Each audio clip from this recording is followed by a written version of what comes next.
following is a routine weekly test. This is a test of the NOAA radio warning alarm device and emergency alert system. During potentially dangerous weather situations and civil emergencies, specially equipped receivers are automatically activated to warn of the impending danger. A test of these receivers is conducted every Wednesday between 11 a.m. and noon, weather permitting. In the event of the test being canceled, it will then be rescheduled for the next day between 11 a.m. and noon.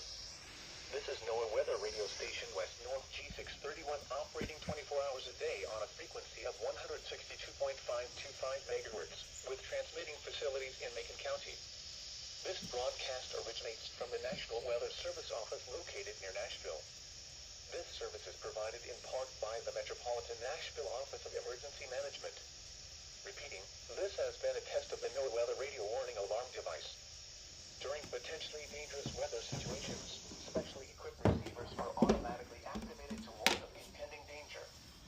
The alarm will be activated for severe weather watches and warnings or civil emergencies affecting the Middle Tennessee County, Macon, Smith, Sumner, Trousdale, and Wilson. This concludes the test of the NOAA Weather Radio Warning Alarm device and emergency alert system. We now return you to regular programming.